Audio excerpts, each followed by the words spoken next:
संत श्रेष्ठ श्री ज्ञानेश्वर महाराज यांनी चांगदेवांनी पाठवलेल्या कोऱ्या पत्राला जे उत्तर लिहून पाठवले ते पत्र म्हणजेच चांगदेव 65 होय.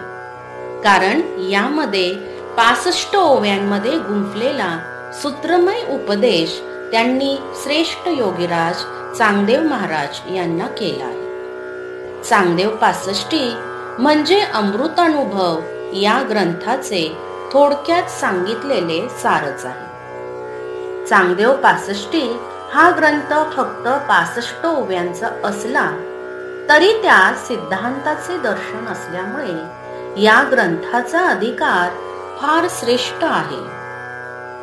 चांगदेव हे योग मार्गातील अधिकारी पुरुष होते. योग सामर्थ्याने ते 1400 वर्ष जगले अशी मान्यता आहे. त्यांच्या गुरुचे नाव वटेश्वर म्हणून यांना चांगावटेश्वर असेही म्हणतात. काहींच्या मते वटेश्वर म्हणजे चांगदेवांच्या अंतरंगात प्रकाशणारे ईश्वराचे रूप होय. पूर्णा आणि तापी नद्यांच्या संगमापासून जवळच चांगदेव नावाचे गाव आहे. हे गाव ज्ञानदेवांच्या काळात वटेश्वर या नावाने ओळखले जायचे. नंतर त्या गावाचे नाव चांगदेव हे झाले. या गावाजवळच्या वनात डोळे बंद करून तपश्चर्या करीतच हे योगी झाले होते. त्यांच्या चांगल्या रूपावरून लोक त्यांना चांगदेव असे म्हणू लागले.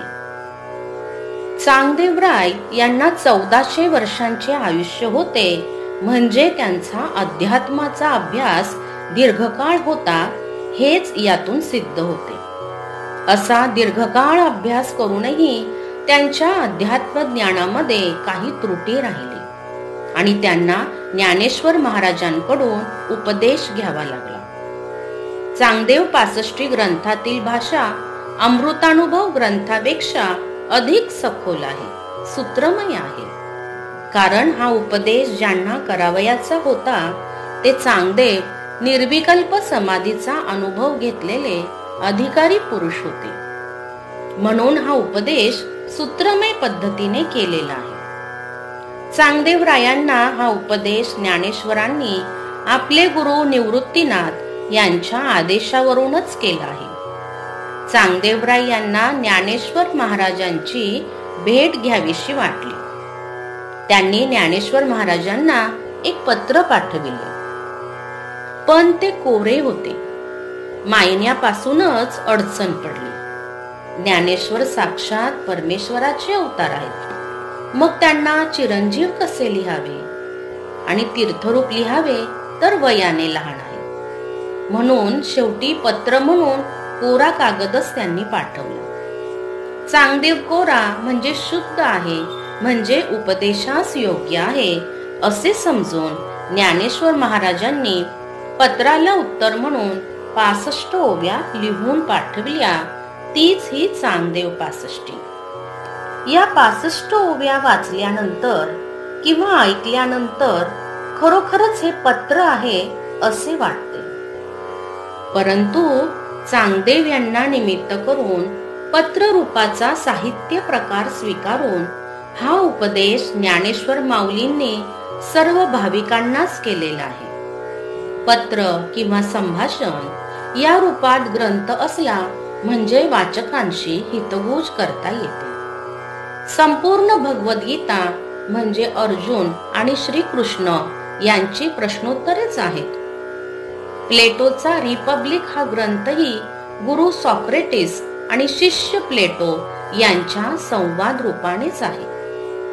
ज्ञानेश्वर माऊलींचा भावार्थ दीपिका हा ग्रंथ संपूर्ण स्वतंत्र नव्हता, पण चांगदेव 65 हा ग्रंथ मात्र संपूर्णपणे स्वतंत्र ग्रंथ आहे. चांगदेव 65 हा ग्रंथ म्हणजे गुरुने शिष्याला केलेला उपदेश अशा स्वरूपाचा आहे. या ग्रंथामधून आपले संपूर्ण तत्वज्ञान प्रगट होईल आणि त्याबरोबरच ते अज्ञानी शिष्याला समजेल याची काळजी ज्ञानेश्वर महाराजांनी घेतली आहे. विस्तार तर टाळायचा, पण संक्षेपामुळे ग्रंथ दुर्बोध होऊ द्यायचा नाही.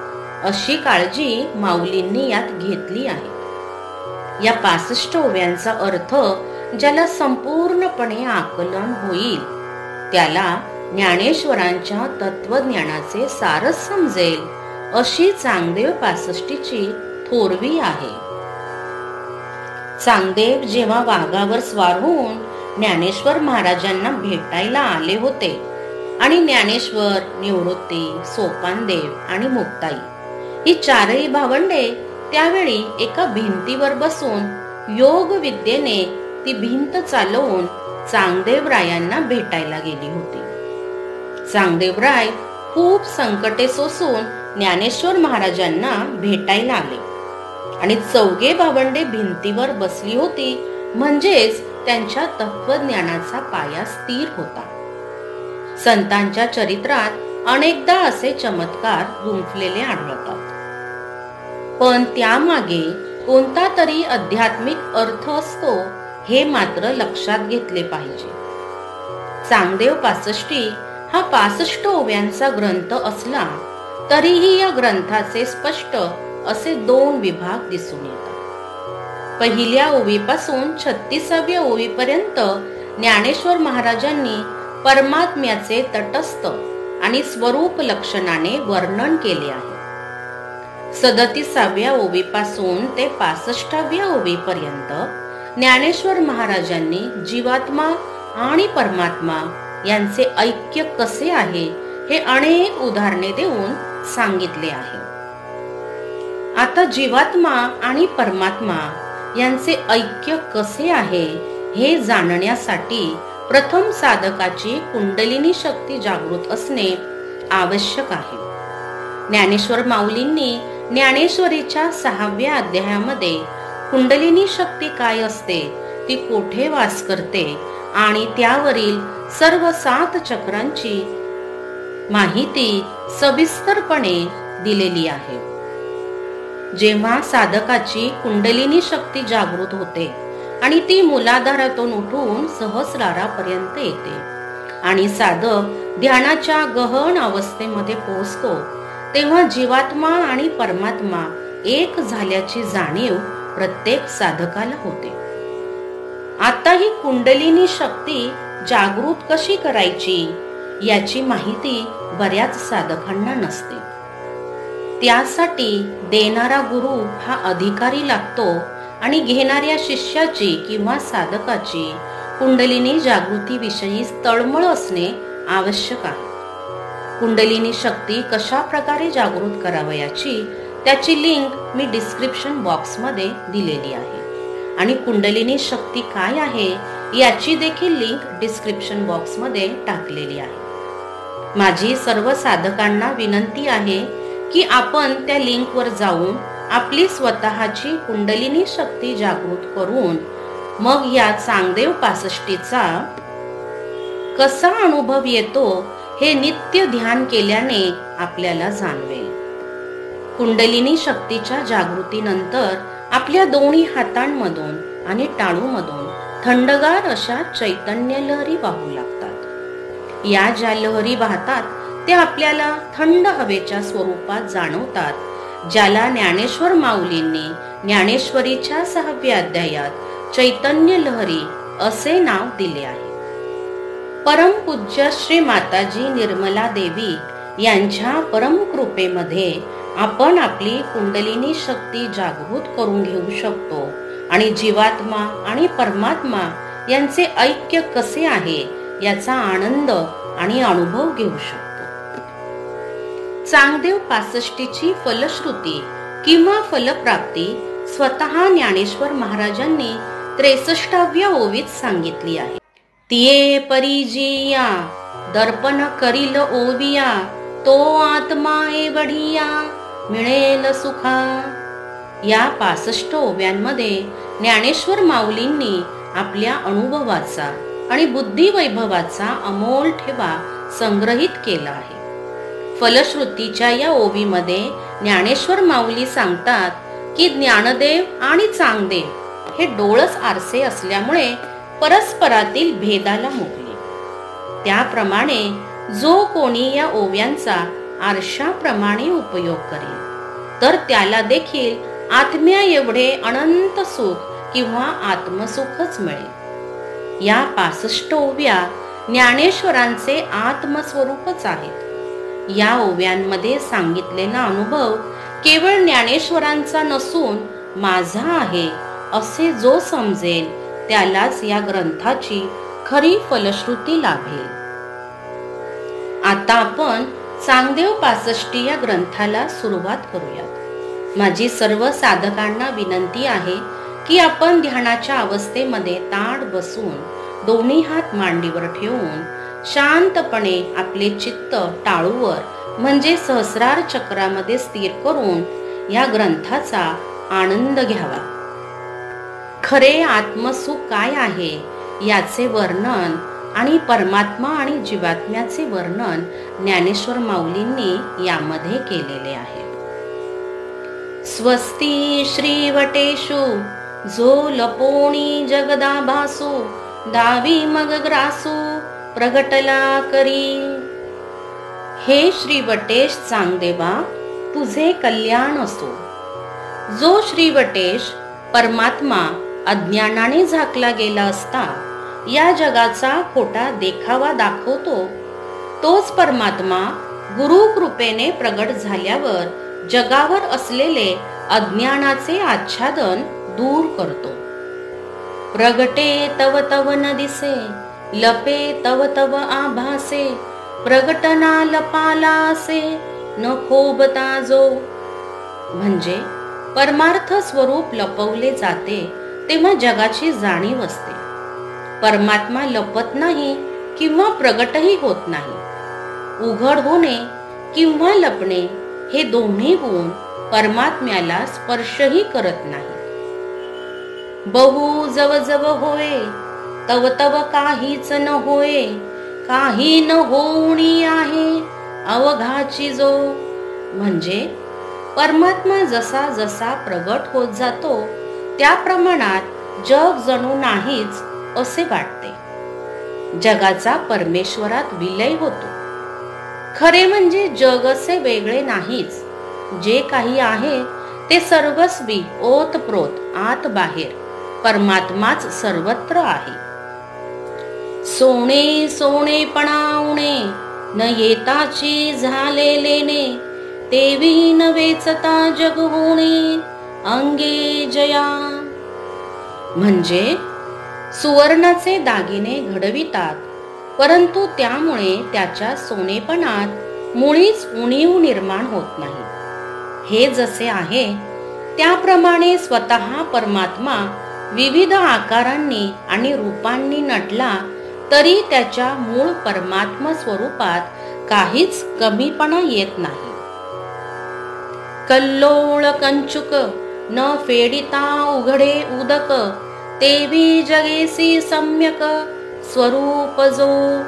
म्हणजे पाण्यावर अनेक लाटा उठत असतात, त्यामुळे ते पाणी लाटांच्या आवरणाने झाकले आहे असे वाटते, तरीही ते पूर्णतया पाणीच असते. हेच परमात्मा आणि जगत यांच्या बाबतीत आहे. परब्रह्म आणि विश्व यात काहीच फरक नाही.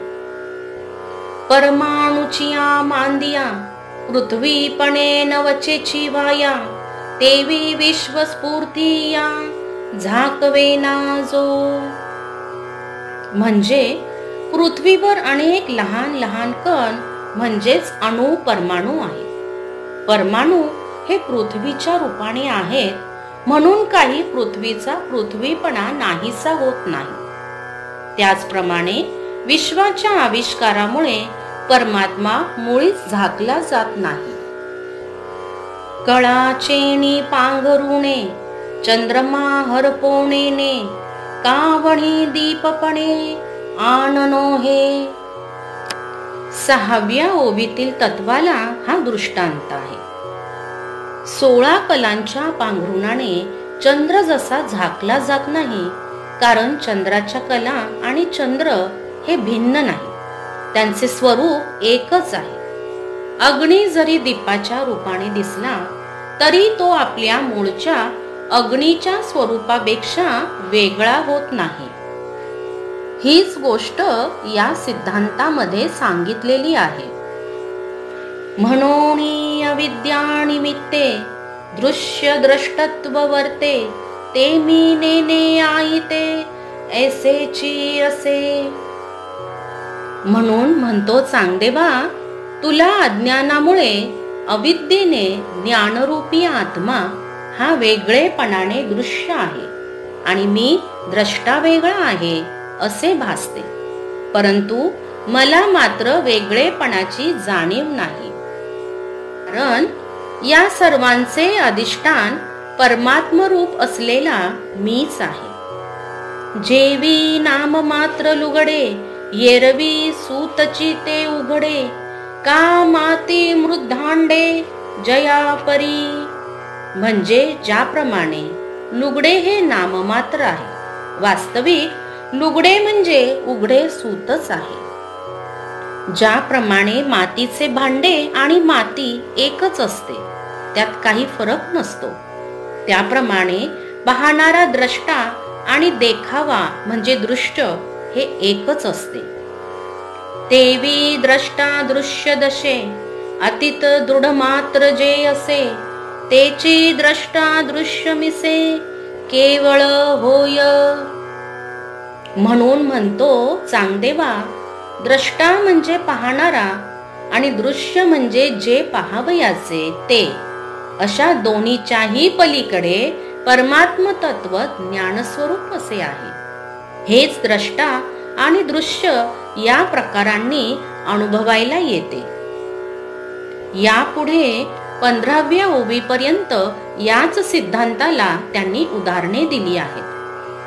अलंकार येणे नामे, असिजे निखिल हेमे, नानावयव संभ्रमे अवयविया जेवी. म्हणजे अलंकार या नावाने शुद्ध सोनेच जसे असते किंवा अनेक अवयवांचा समुदाय एकत्र येऊन जसा देहधारी मनुष्य असतो, त्याप्रमाणेच सर्व ज्ञान म्हणजे ब्रह्मचैतन्य एकवटलेले असते. तेवी शिवोणी पृथ्वीवरी, भासती पदार्थाची आपरी, प्रकाशे ते एकसरी संवित्ती हे.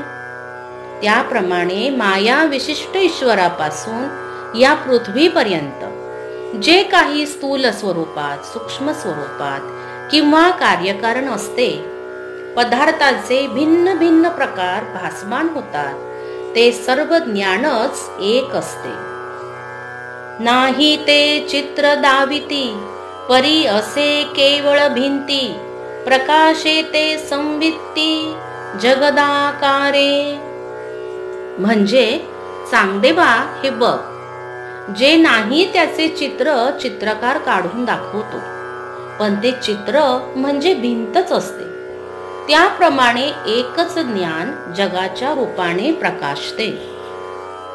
बांधियाची मोडी, बांधान होऊनी गुळाची गोडी, तया परी जग परवडी संवित्ती जाण. म्हणजे गुळाची ढेप मोडली तरी गुळाची गोडी गेली असे होत नाही, किंवा गुळाची जी गोडी आहे ती ढेपीच्या आकारावर अवलंबून नाही, ती मूळचीच आहे. गुळ कोणत्याही आकाराचा असो, गोडच असतो. त्याप्रमाणे जगाचे महत्व आहे म्हणून ज्ञान नाही. ज्ञान हे गुळाच्या गोडीप्रमाणे मूलभूत आहे. घडिये चैनी आकारे, प्रकाश जे जेवी अंबरे, तेवी विश्वस्फूर्ती स्फुरे स्फूर्तीची हे. म्हणजे घडीच्या आकारात ज्याप्रमाणे वस्त्र स्पष्ट व्हावे, त्याप्रमाणे परमात्माच विश्वरूपाने स्फुरत असतो. न लिंपता सुख दुःख, येणे आकारे क्षोभुणी नावेक, होया आपणिया सन्मुख आपणा जिजो. म्हणजे सुख आणि दुःख यांचा लेप न लागता विश्वाच्या आकारात तो जीवनमुक्त जातो, त्या परिणामास प्राप्त होतो. जो आपल्या समोर आपणच स्वतःच झाला आहे, जग प्रत्यक्ष ज्ञानाचा विषय आहे, तसा आत्मा नाही. तया नाव दृश्याचे होणे संवित्ती दृष्टत्वा आणि जे तेने बिंबा बिंबत्व झालेपणे प्रतिबिंबाचेनी. म्हणजे आरशातील प्रतिबिंबामुळे बघणाऱ्या तोंडाला बिंबत्व भाव येतो. या प्रकारचे अविद्या ज्ञानरूप परमात्म्यास द्रष्टत्व भावाला आणते. तेवी आपणची आपुला पोटी आपणया दृश्य दावित उठी द्रष्टा दृश्य दर्शन त्रिपुटी मांडे तेहे. वरील सर्व उदाहरणांप्रमाणे आपणच आपल्या पोटी आपल्याला दृश्य दाखवत दाखवत जो परिणामाला प्राप्त होतो, म्हणजे द्रष्टा, दृश्य आणि दर्शन या त्रिपुटीच्या रूपाने परमात्माच मांडला गेला आहे, म्हणजेच विस्तार पावला आहे.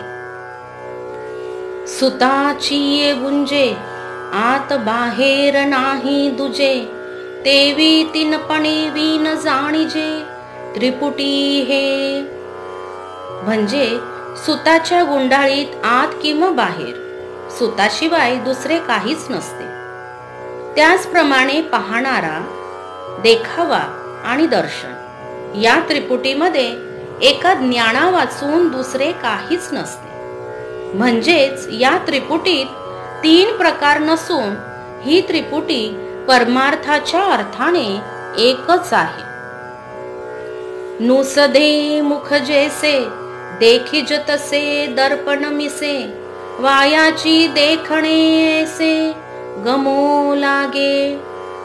आपलेच द्वैत भावना रहित असलेले नुसते तोंड आरशाच्या निमित्ताने बघितले जाते. पण जर विचार केला तर आरशात दिसणाऱ्या प्रतिबिंबाचा काहीच उपयोग नसतो. ते वायाच आहे किंवा व्यर्थ आहे असे वाटू लागते. तैसे न वचता भेदा संवित्ती गमे त्रिधा हेची जाणे प्रसिद्धा उपपत्तीया. त्याप्रमाणे आपण भेदभावाला थारा न देता ज्ञान तीन प्रकारे जाणवते असे वाटते. हे चांगदेवा, तू ही सर्वांना माहीत झालेली उपपत्ती समजून घे आणि याचा पुन्हा पुन्हा विचार कर. दृश्याचा जो उभारा तेची द्रष्टत्व होय संसारा या दोही बाजीला अंतरा दृष्टी पंगू होय. म्हणजे अविद्येच्या योगाने जे दृश्य दिसते त्यामुळेच पाहणे होते.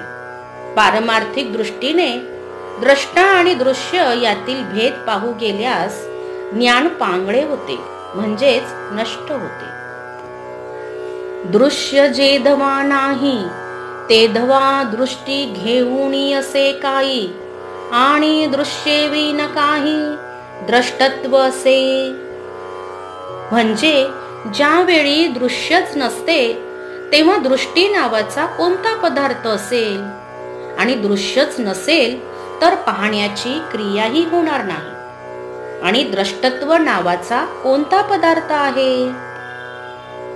म्हणून दृश्याचे झालेपणे दृष्टी द्रष्टत्व होणे पुढती ते गेली पा जाणे तैसेची दोन्ही.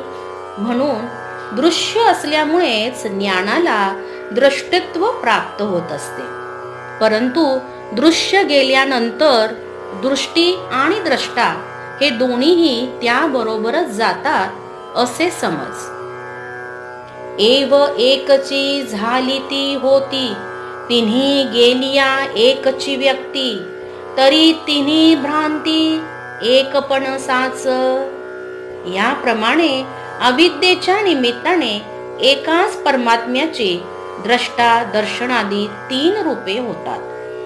विचाराचा उदय झाला म्हणजे त्या तिघांचाही नाश होऊन एक परमात्माच अवशिष्ट राहतो. दर्पणाच्या आधी शेखी मुख असतची असे मुखी, माझी दर्पणावलोकी, आण काही होय. म्हणजे या ओवीमध्ये दृष्टांत दिला आहे. आरशाच्या पूर्वी आणि नंतर मुख जसे आपल्या मुखाच्या ठिकाणीच आहे, मग आरसा पाहिल्यानंतर त्यात काही वेगळे मुख निर्माण होणार आहे काय? पुढे देखिजे तेने बगे, देखते ऐसे गमो लागे, परी दृष्टी ते वाऊगे, झकवीत से. म्हणजे पुढे जे आरशाच्या निमित्ताने प्रतिबिंब बघितले जाते, ते प्रतिबिंब म्हणजे आपले तोंड दिसत आहे असे आपणास वाटते. परंतु प्रतिबिंब रूपाने आरशात जे काही दिसते ती वस्तू आणि आपल्या मानेवर असलेले आपले तोंड हे भिन्न आहे, आणि प्रतिबिंबाचा देखावा आपल्या नजरेला व्यर्थच फसवितो. म्हणून दृश्याची वेळे, दृश्य द्रष्टत्वा वेगळे, वस्तू मात्र निहाळे आपणाशी.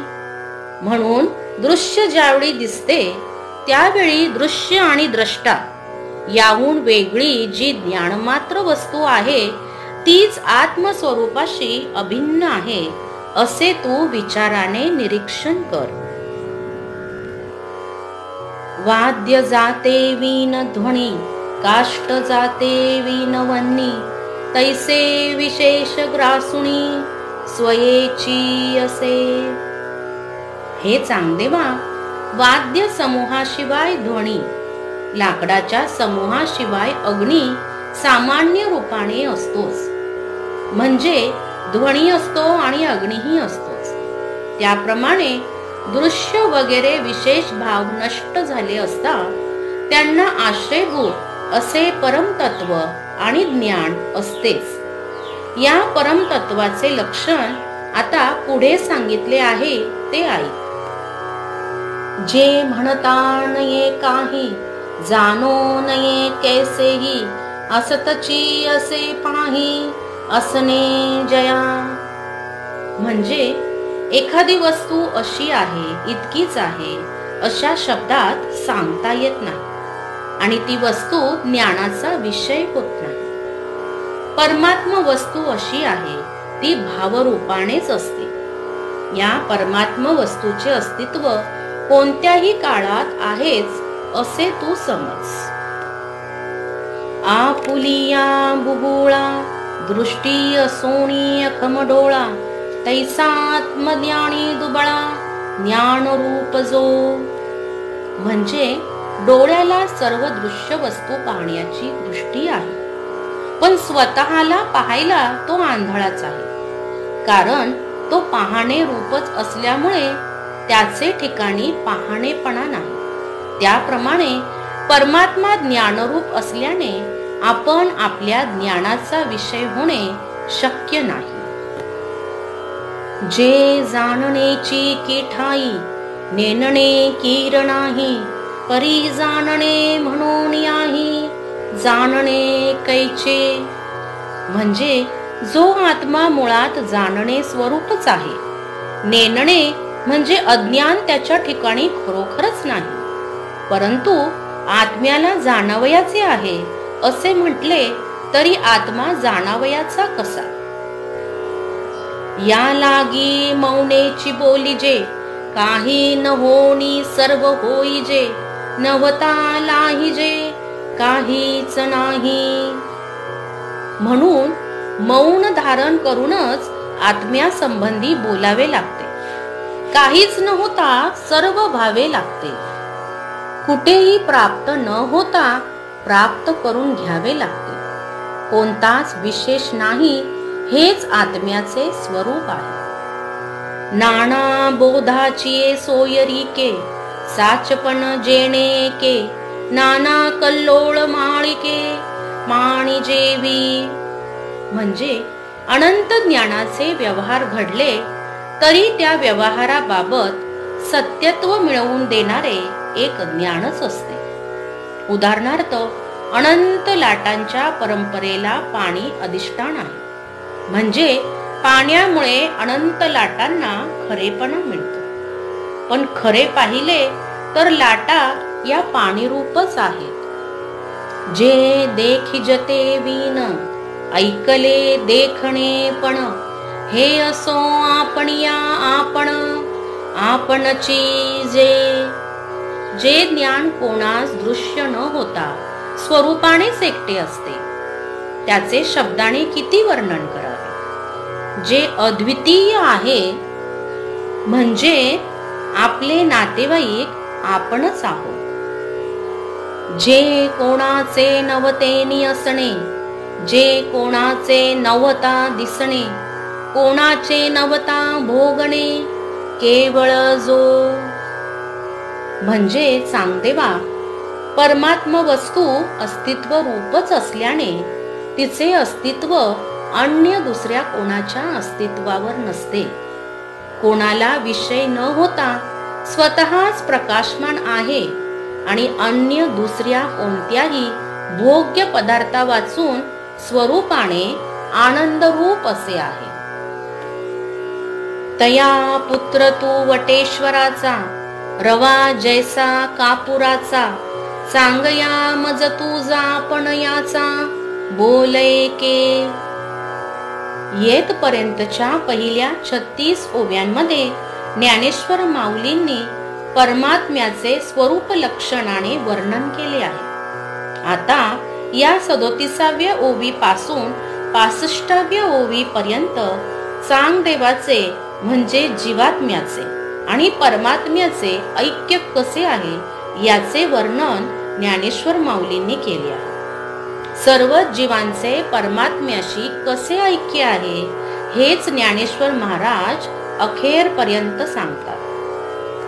37व्या ओवीचा अर्थ असा, त्या परमात्म्याला वटेश्वर वगैरे अनंत नावे आहेत. हे चांगदेवा, त्या परमात्म्याचा तू पुत्र आहेस. उदाहरणार्थ, जसा कापराचा कण हा कापूर रूपच असतो, तसा तू परमात्म रूपच आहेस. परमात्म्यामध्ये आणि आत्म्यामध्ये ऐक्य भावना असते, त्याप्रमाणे तुझ्यामध्ये आणि माझ्यामध्ये ऐक्य भावना आहे. चांगदेवा, ही ऐक्य भावना कशी आहे ते आता ऐक. ज्ञानदेव म्हणे, तुझ माझा बोल ऐकणे, ते तळहाता तळी मिठी देणे जयापरी. म्हणजे ज्ञानेश्वर महाराज म्हणतात, तू परमात्मरूप आहेस, तसा मीही आहे. तुझ्या माझ्यात भेद नाही. असे असूनही तू माझा उपदेश ऐकणे म्हणजे स्वतःचा उपदेश ऐकणे असे आहे. किंवा तळहाताला दुसऱ्या हाताच्या तळहातानेच मिठी द्यावी, त्याप्रमाणे तुझा माझा हा संवाद आहे. बोलेची बोल ऐकिजे, स्वादेची स्वाद चाखिजे, का उजिवडे देखिजे उजिडा जेवी.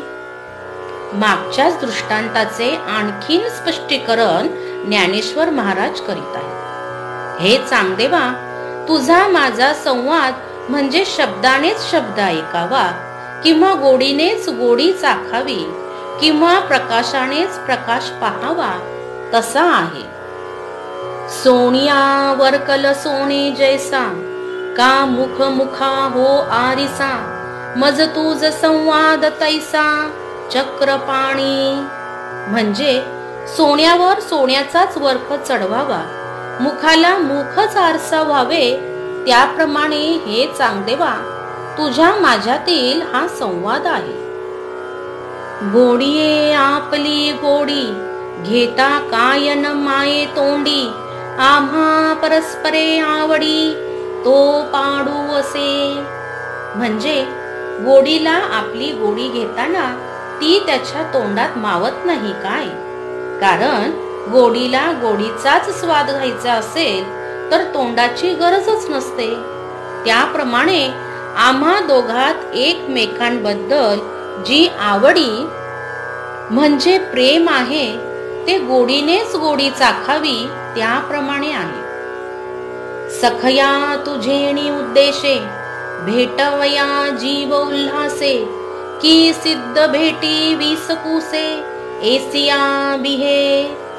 हे मित्रा चांगदेवा, तुला भेटण्याच्या इच्छेने माझा जीव आनंदित झाला आहे, पण आत्मरूपाने भेटण्याची सिद्धी आहे ती केवळ देहांची भेट होण्यामध्ये विस्कटून जाईल. या कारणामुळे माझे मन तुला केवळ देहाने भेटण्यासाठी भीत आहे. घेवो पाहे तुझे दर्शन, तव रूपा येवो पाहे म्हण, तेथ दर्शना होय अवजतन, ऐसे गमो लागे. अथवा तुझे दर्शन घ्यावे असे मनात आणताच मन आत्माकार होऊन जाते आणि अशा स्थितीमध्ये दर्शनाचा व्यवहारच होत नाही असे वाटू लागते. काही करी बोले कल्पी, का न करी न बोले न कल्पी, ये दोन्ही तुझ्या स्वरूपी, न घेती उमसू.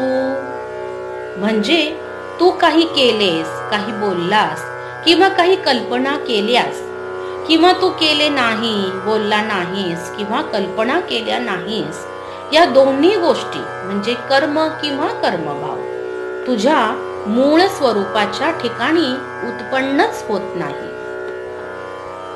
सांगया तुझे निनावे, करणे न व्हावे, हे काय म्हणो परी न धरवे, मी पण हे चांगदेवा, तुझ्या करता करणे किंवा न करणे हा विकल्प म्हणजेच पर्याय नसावा हे काय अधिक सांगू.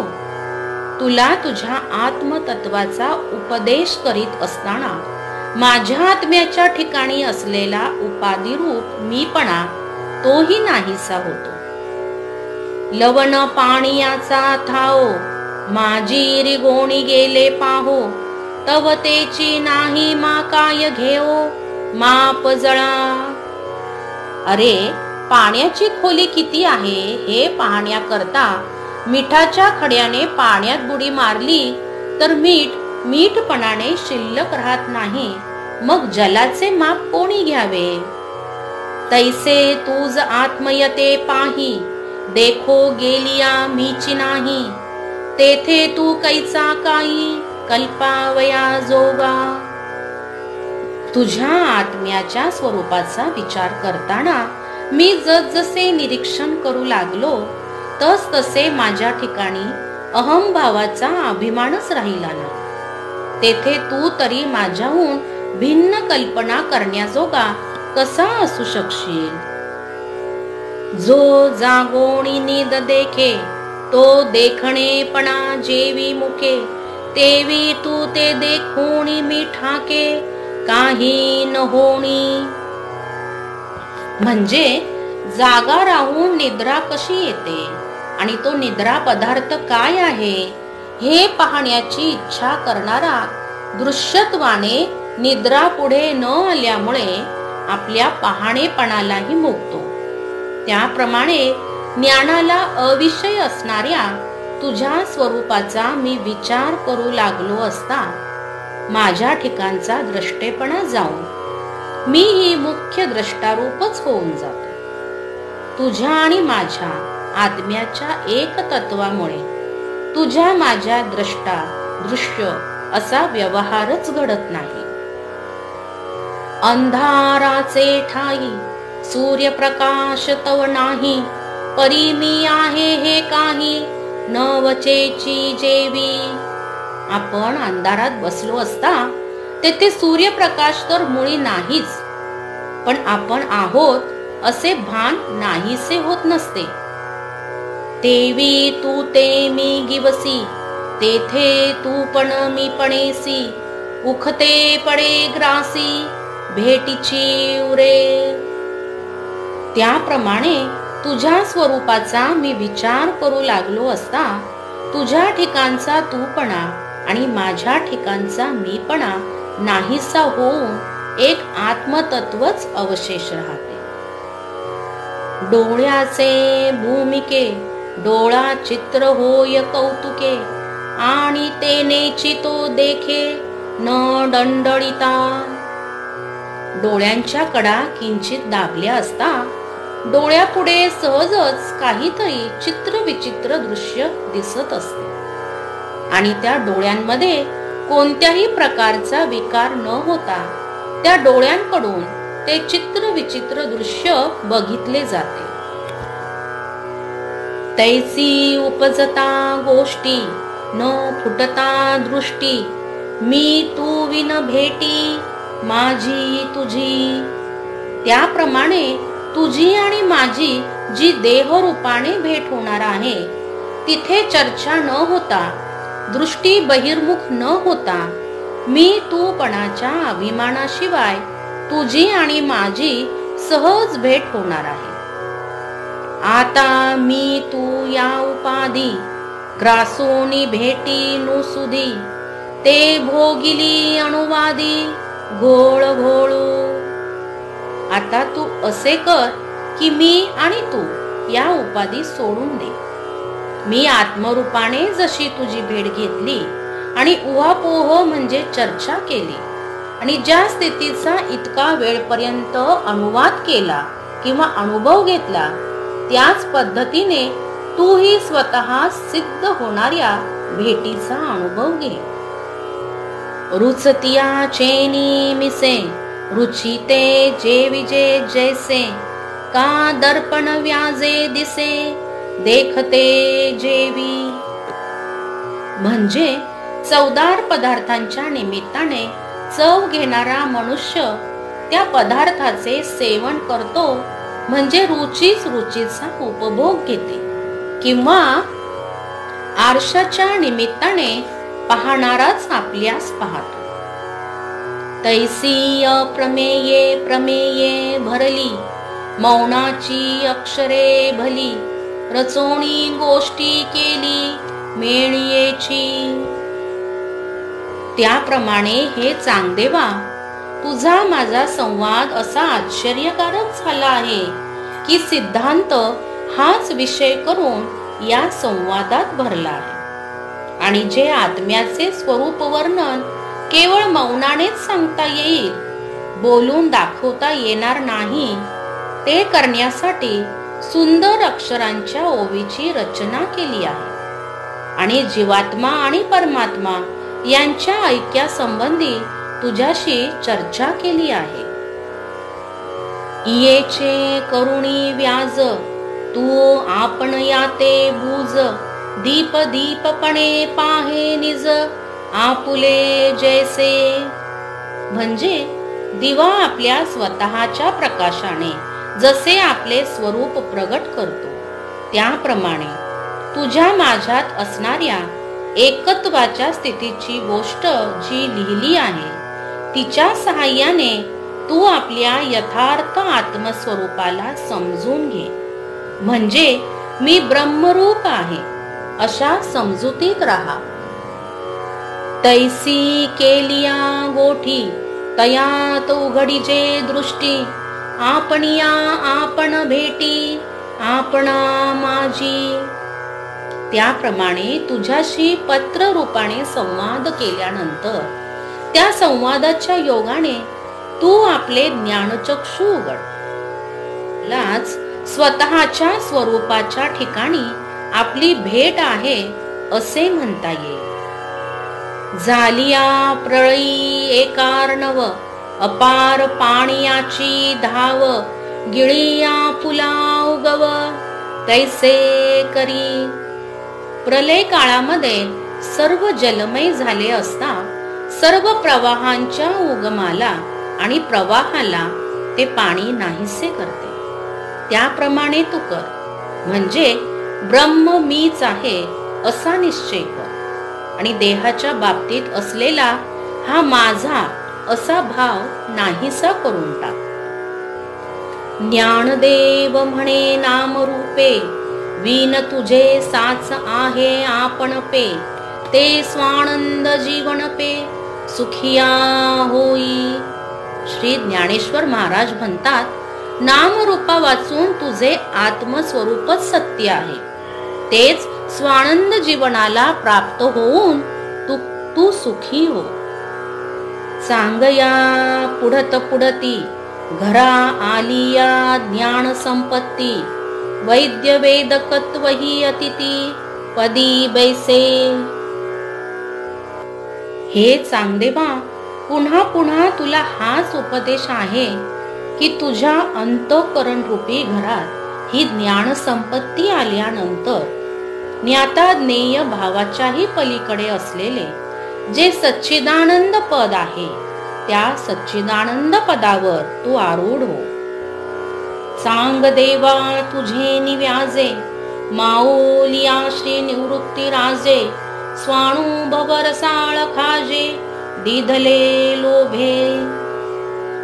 हे चांगदेवा, तुझ्या निमित्ताने गुरु माऊली निवृत्ती राजाने स्वतःच्या अनुभवाचा रसाळ खाऊ मोठ्या प्रेमाने मला दिला आहे. एव ज्ञानदेव चक्रपाणी ऐसे, दोन्ही डोळ सहारिसे, परस्पर पाहता कैसे, मुकले भेदा. याप्रमाणे ज्ञानेश्वर महाराज आणि चांगदेव हे दोघेही डोळस म्हणजे ज्ञानी होते. त्यांनी एकमेकांना जणू आरसा मानून त्या आरशामध्ये आपले स्वरूप बघितले आणि त्या दोघातील सर्व भेदभाव नष्ट झाला. तिये परिजिया दर्पण करिलो विया, तो आत्मा एवढिया मिळेल सुखा. चांगदेव पासष्टीची फलप्राप्ती काय होईल हे या ओवीमध्ये ज्ञानेश्वर महाराज सांगत आहे. जो साधक या पासष्टीतील ओव्यांना आरसा करेल, म्हणजेच जीवात्मा आणि परमात्मा यांचे ऐक्य होण्यासाठी या ओव्यांचा विचार करेल, त्या आत्म्याला चांगदेवाला लाभले तेवढ्याच व्यापक सुखाची प्राप्ती होईल. नाही तेची काय नेनो असे, दिसे तेची कैसे नेनो दिसे, असे तेची नेनो आपैसे, ते की होईजे.